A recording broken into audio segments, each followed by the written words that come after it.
Oh, well, thank you guys for having me. And then we worked out the technical difficulties. Apparently, this doesn't work on a MacBook. Today, what I'm teaching on is a 5-1-2 formula. It's about how do you build momentum in a real estate business that kind of flows with your life. Because I don't know about you guys. Are you guys feeling the chaos of this season right now? The heaviness of our current market? Who's signing up for a 50-year mortgage?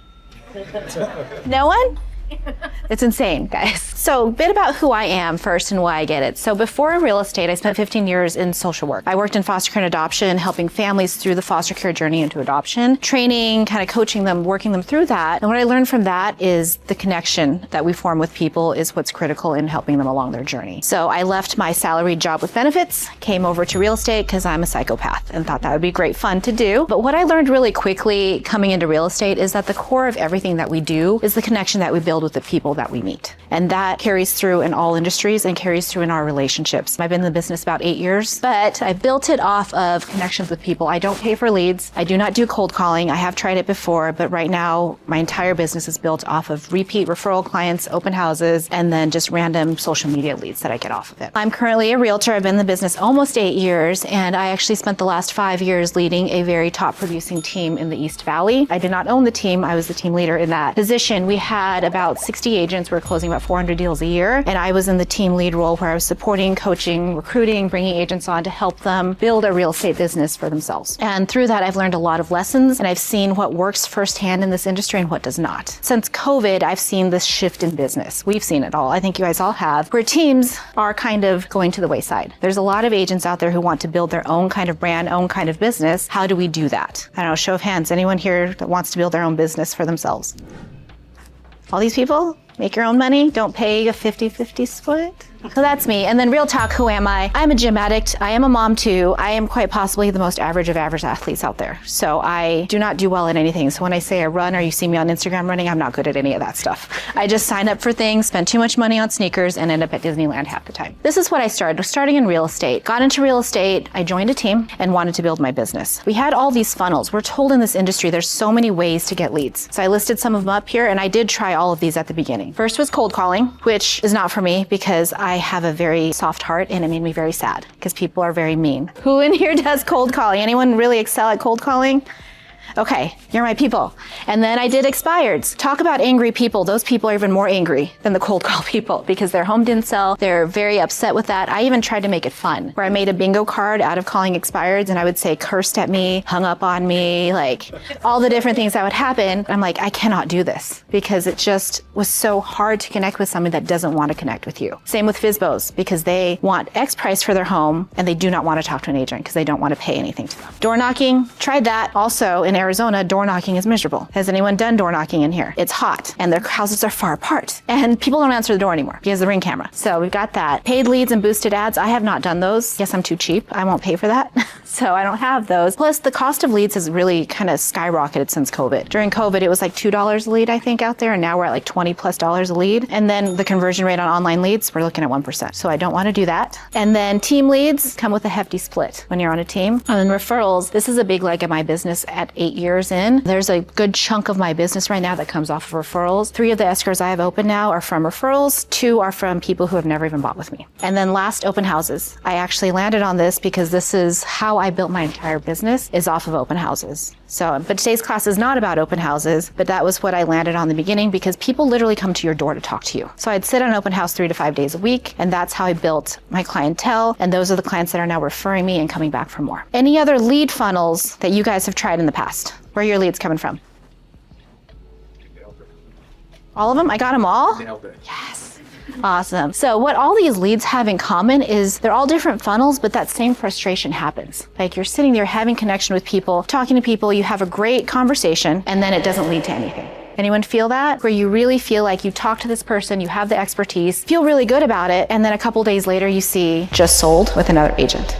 Anyone have that happen to them? It hurts, doesn't it? I can one up you guys. My dad actually tried to sell his house on his own. So that happened as well. We had a talking to about that one. So it led to the same frustration, and it wasn't because the lead sources weren't good. It was because what we don't have, like there's myths in real estate, what we don't have is a system in place for them. So first one, that myth that we have in our heads, they'll reach out when they're ready. Goes with that, we had a great conversation, we really connected with them. They're going to call me when they're ready. Has anyone had a friend or family member say that and then end up buying with somebody else? Dad listed listed his house, guys. They're not going to call you, but not because they don't like you though. They connected with you. They do like you, but people don't follow agents. They're not loyal to an agent. They're loyal to clarity. What is the next step in this process? So with that, what I found is every single lead that you meet goes on this journey. Meet and greet, we get to the rapport building, you have a value prop, objection handling, and then the guide is to lead them to an appointment. So, and this happens for every single lead source that you use, even your friends and family. So, because friends and family will be here at meet and greet, you have rapport, you have trust building with them, but those people that end up buying with somebody else, these are the steps you missed. You didn't have a value proposition. Why should they work with you? Never talk to them about that. You didn't connect with them on any objections that they had to work through those issues. And then lastly, you never sat them down and had an appointment of like, hey, are you working with me or not? Let's get a yes or no right off the bat so we don't spend our time spinning our wheels. Are they going to meet with me? Are they going to work with me? Let's get definitively in or out. So that way you can focus your energy more on what's going to work and focus on getting more clients that are going to sign with you. So our goal always with every single lead that we meet is to get them to an appointment. And this process can take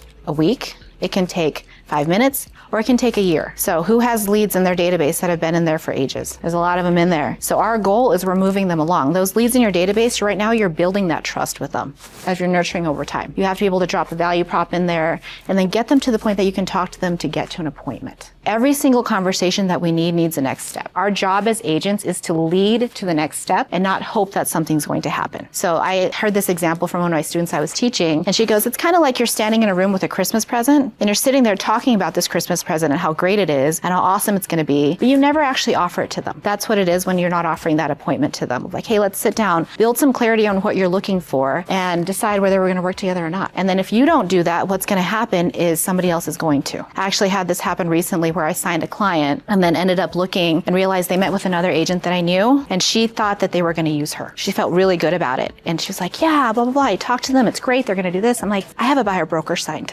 So it was a really hard conversation, but she didn't set an appointment with them and never got that in or out with them. So she would have continued to call, continued to follow up, and they would have already signed with somebody else. Any ahas with that one? Anyone feel that pain? So myth 2 that we have here is it's just a numbers game. Who has heard this before? I feel like it's like the first thing we are told when we get into real estate. Do more real estate, talk to more people, make more phone calls, do more open houses, DM them more, hope something sticks, and you measure your success by being super busy. What I call that is kind of throwing spaghetti at a wall and hoping that somebody works with you. Anyone do that? I'm going to throw all my value out there. Hopefully someone comes back and works with me. I've done it before. All of this, guys, is coming from all of my failures over the last couple of years, and everything that I do now is kind of borrowed, stolen, or copied from somebody else. So what happens with this numbers game is that you end up burnt out. You end up doing busy work where you're on the phone hammering the calls, and I will call this one out. KW, sorry if anyone's here with KW, that bold 100 is ridiculous. Like making 100 calls a day, it's exhausting because at that point you're just trying to be busy, to have this grind of like, I'm going to do more, I'm going to call these people, something's going to work. The quality of those conversations is terrible. By call 50, you're exhausted and you don't know what you're talking about. So what we want to do is more of a finding the right numbers. What are the right numbers that we need to look at? How do we do the right things in our business? And when you track those numbers and come up with a system, you get more quality interactions, more quality clients that will come back to you and actually be loyal to work with you over the quantity of clients. And then if you're able to track the right numbers, you can build consistency through that data and that feedback that you have. So who here tracks their numbers? Awesome. What do you track? I'm a lender, so leads to application ratio, how many of the apps get pre-approved, pre-approved to closing, loan costs needed. I mean, you name it. Yeah, you have that number dialed in. That's because you're a lender. Real estate agents don't know numbers. I don't know numbers. Anyone else like me? Please, please, thank you. I don't even know passwords, you guys. Like, I don't know my passwords. That's okay, cool. I have my finger in my face. I don't have my face. Yeah. I track my closings, my current inventory, my listed, my solds. That's awesome to track. So that's on the back end, those lag measures that you have. When you start tracking the lead measures, you can start influencing those lag measures in there. So like, what are my conversion rates? How many people have I met? I'm going to get into that too. But when you track those numbers, you can start improving those skills for yourself, because ultimately the goal is to work less and make more money. Good goal? Anyone else want that goal? Who wants to work more and make less? So when we track the right numbers, what we create for ourselves in our business is this clarity, focus, and a predictable result. We can take time off knowing that when we plug back into that system, the closings are going to come after that. Next myth, the right mindset. I call this the measured mindset. The goal isn't to talk to more people. It's to measure the progress that you're making with the people that you're already talking to. So I think there's some agents out there that feel that real estate is a zero-sum game. For one person to win, that means I have to lose. Have you guys met those agents? It doesn't feel good. And And the reality is, guys, 6,200 homes closed in the MLS last month. That's over 12,000 transactions. And I don't know about you guys, but I don't have the bandwidth to close 12,000 transactions. Does anyone here have that bandwidth? No, I really just want my 2-3 transactions to close. So, and there's plenty of business out there for everybody. We just have to be tracking the right things and direct exactly what we're doing and our energies into these closings so that we're not wasting our energy. It's a very small shift, but it makes a massive difference in your business. So here's what I call the 5-1-2 formula. So this is a rhythm that I follow. I came to this after COVID because during COVID, things got a little crazy, guys. I was selling homes in yoga pants and hoodies, and I don't even know what was happening at that time.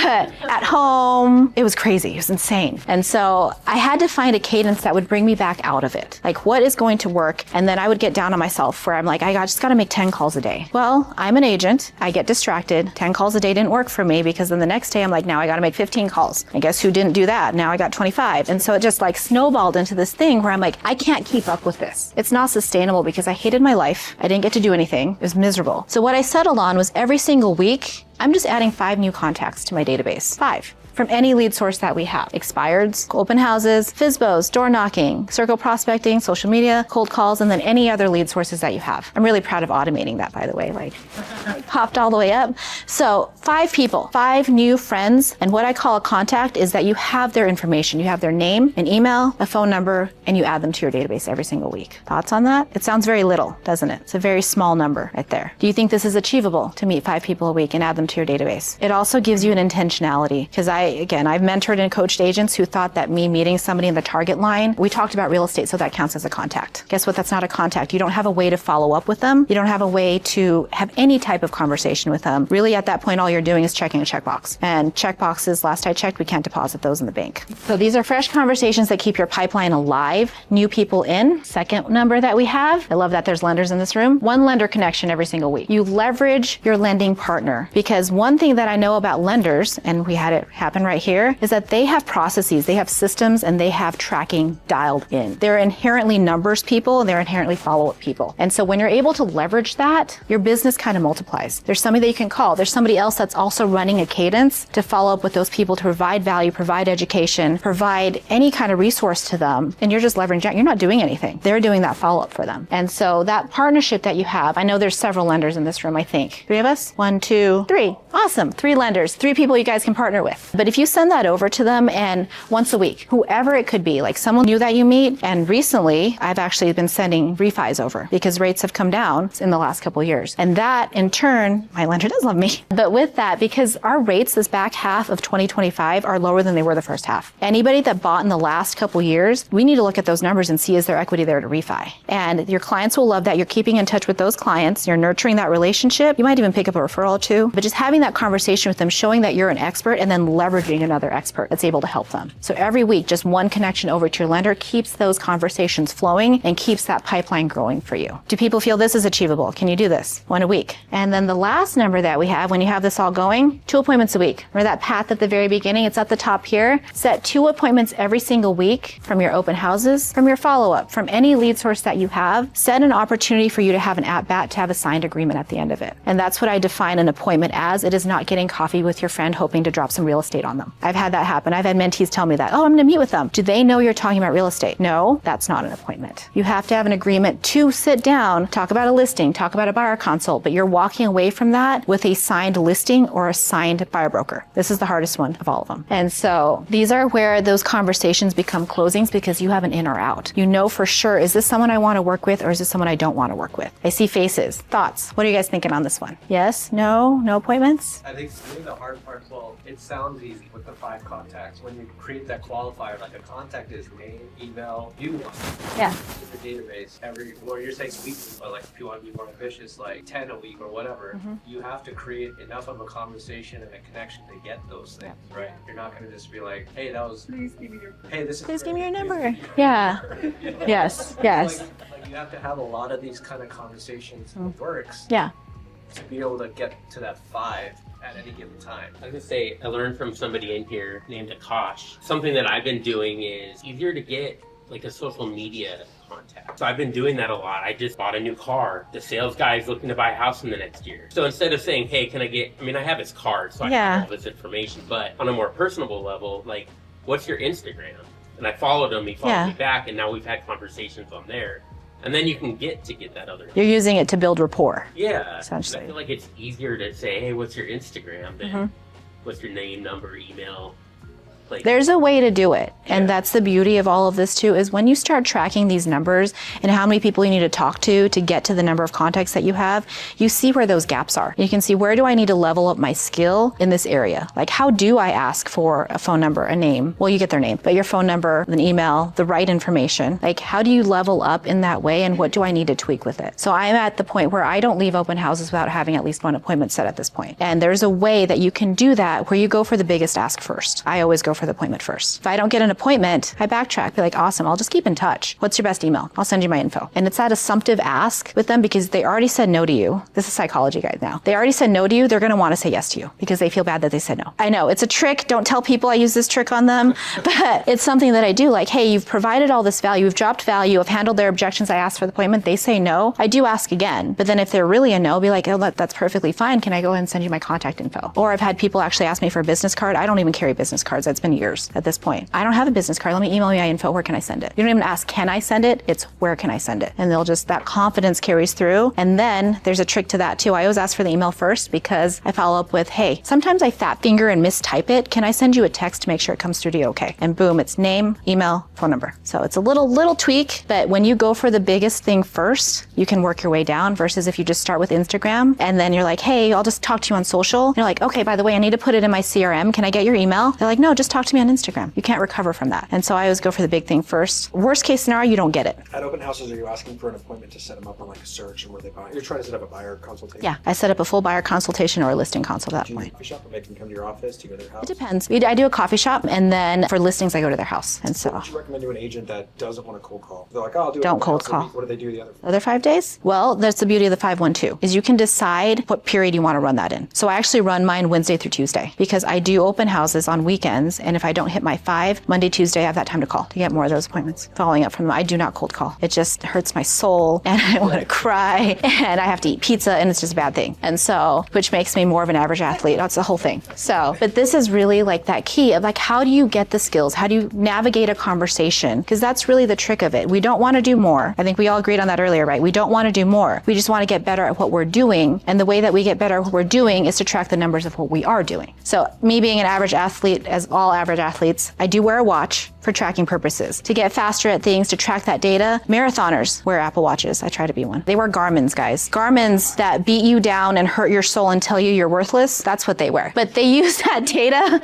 to make themselves better. They work off of that data. So why don't we apply that to this business? That's something that we want to get better at. Let's track the data that we need and the data that matters to the business that we want to build in order to scale and grow up and improve at those skills. When I've sat in open houses with agents, the one thing that they always get is, I'm working with a realtor. Mm-hmm. So how do you overcome that? Because chances are they're not. Yeah. How do you overcome that if that's their go-to? It is the agent be gone spray now at open houses. That's the first thing that they say, and we all think we have to back off because there's a buyer broker signed. You don't know if there's a buyer broker signed. You don't know any of that information. I've seen agents just be like, oh, sorry, you have an agent. No, I just ask them, how'd you meet your agent? What do you like about your agent? So I've actually been in an open house before where I had this great conversation with people, asked for an appointment. They told me they had an agent, but they still wanted my card. I had to go dig one out of the floorboard of my car for them. And then like 2 days later, guess who calls me? They call me and say, hey, Chrissy, we lied and we don't have an agent. Would you meet with us? And I actually said, I don't work with liars, so just kidding. No.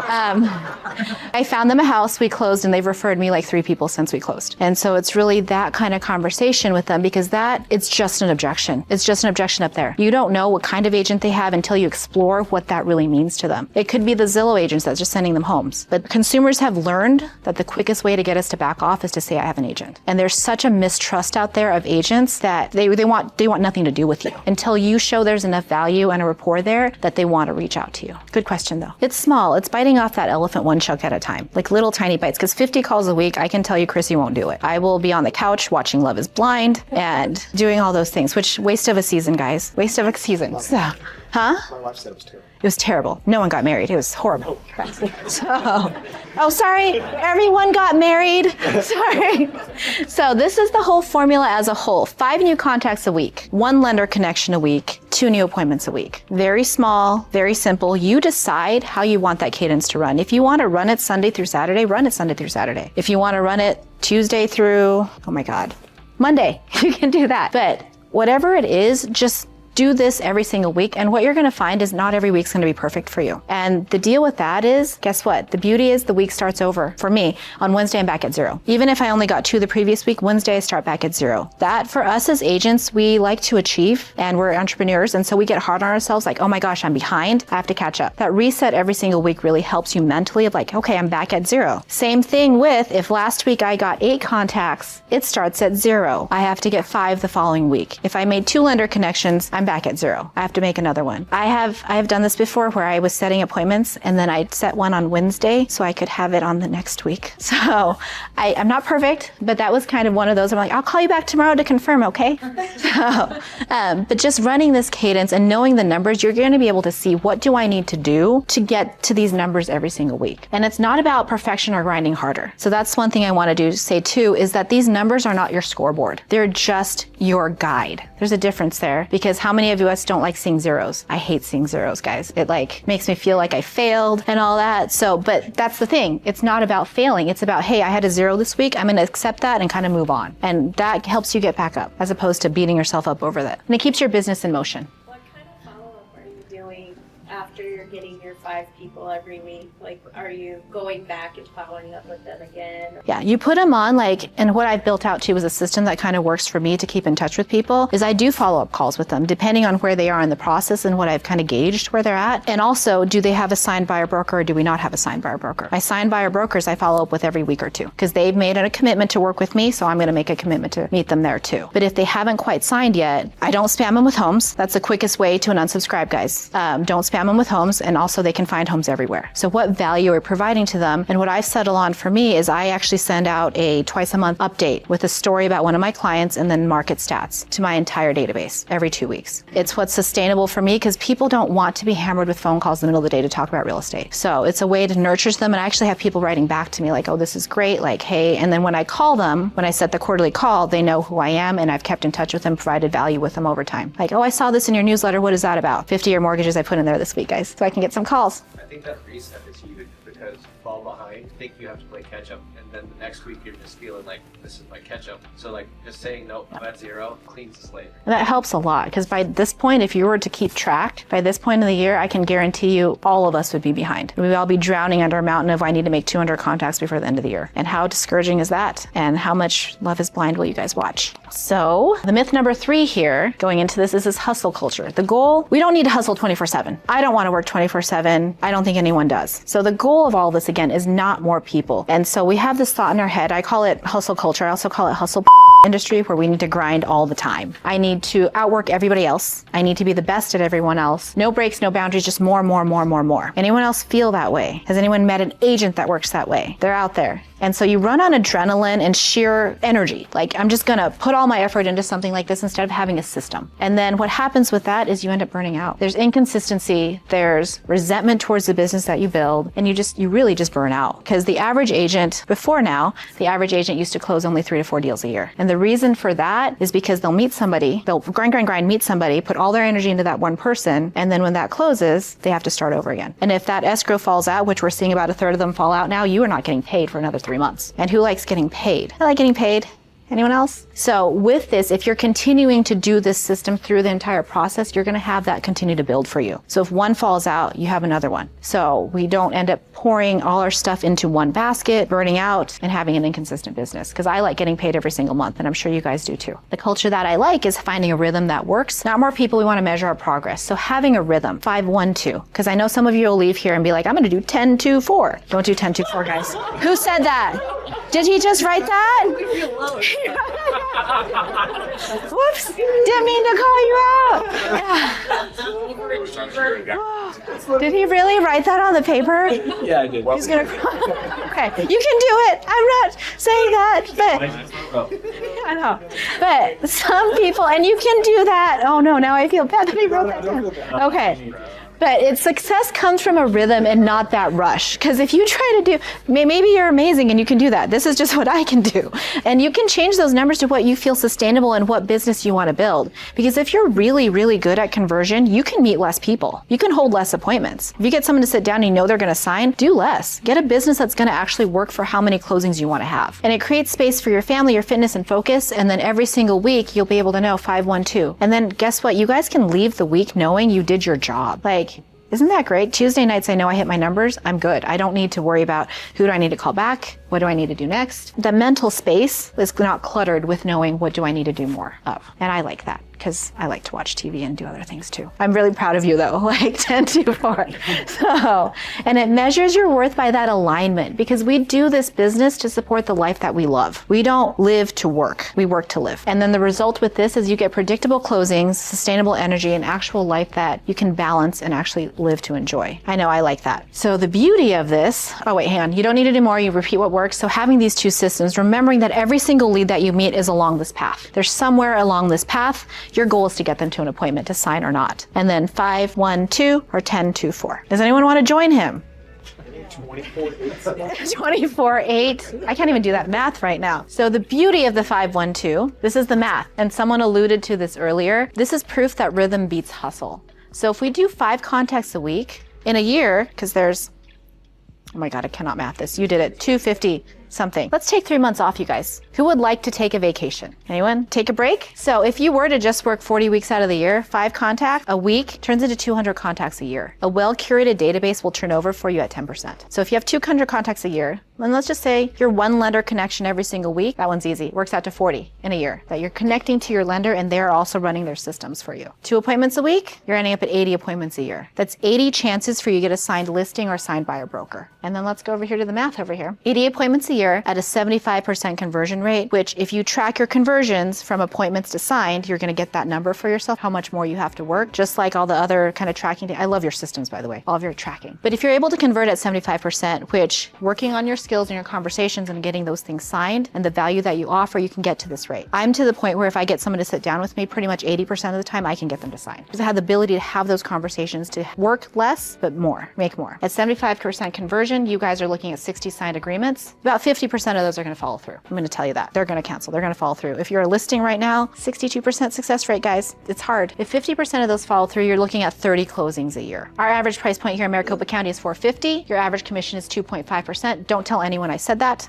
But that works out to about $11,000. And with that, you're making $337,000 a year. Can anybody live off of that amount of money, guys? No, it's not enough. You got to do more. Are you going to double that? 6 something? 672? Yes. Yes. So with this, like, it's very, very doable. It's doable if you stay consistent and take those small bites one at a time. I automated that check mark too. Small, consistent actions beat those random bursts over time. So if you stay consistent, you can even do it this way, to take 3 weeks and then take 1 week off. Push for 3 weeks, take 1 week off. Whatever cadence that you choose to set for yourself, track these numbers, set these goals for yourself, and make it something that you can actually live with over time. Can I ask you to just repeat the lender connect? That step just, I mean, obviously I talked to my lender. What should I be saying to my lender? What does that The lender connect is to connect one person out of your database, whether it's a new appointment that you just set or somebody out of your database to your lender every single week. Not just calling Justin and say, hey, how's it going? You can call him. I'm sure he would love it. I'm not gonna But I'm not going to a concert with him next Saturday. Okay. So friendship's over.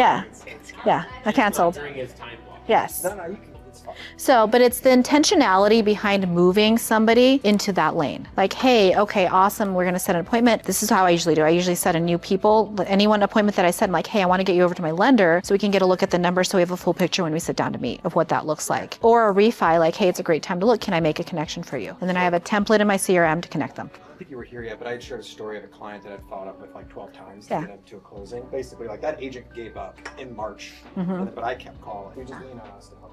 Yeah.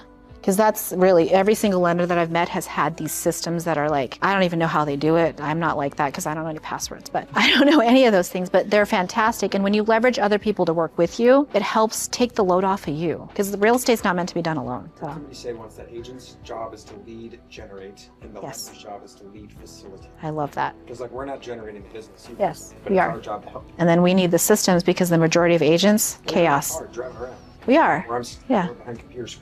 Yeah, we're probably at coffee shops running on like caffeine. That's what we're doing. But with that, so you guys are already closer than you guys think with this, because you can do this. You guys are still standing after the last 3 years. We're all still here. It's been a chaotic 3 years. We've lost a lot of people. I don't really care that we lost them. But you guys already know how to build trust. You can already talk to people to have conversations, and you've already written contracts to get them over to close. We just need to give a rhythm to it and have the numbers to track so that that effort that you're putting in finally starts compounding for itself. Because year 1 of your business should be very different than year 2. Year 3 is going to look a lot different than that because you're continuing to grow and build 512 over time, 200 contacts a year. Year 2, you're at 400. Year 3, even if you're starting right off the bat, like with 0. And none of us start at 0 because we all know people. We all have friends. And you don't need to chase the next big thing. You don't need to chase the new shiny object. You don't need to make TikTok dances, you guys. Guess what? I don't do TikTok. I don't have TikTok. But we don't need to do anything crazy or fancy or invest in a lot of money. We just have to do the one thing that works for us. You don't need to be perfect. Show up with a purpose, with an intent to get to where you want to go. The conversation doesn't have to end here, guys. So if something clicked for you today, don't let it fade when you walk out. I did create a tracker for you guys if you want to track your 512. It's right here. When you scan it, it'll get emailed to you. It's a free tracker. I made it myself too, guys. So it lights up in colors, like depending on whether you hit your numbers or not. So it's there and you can download it and start tracking those numbers that actually move your business forward. And it's a very simple tracker. You just put in your numbers for the week. And then I do teach an open house mastery class too, if anyone's interested in that. I think it's in there. I think it's somewhere there too. And then I'm on Instagram. That's my Instagram name. I post some things sometimes. Sometimes I'm funny. Sometimes I'm not. But thank you guys so much for having me today. I am here for questions or anything, like whatever we need to do. Thank you. Yeah, thank you.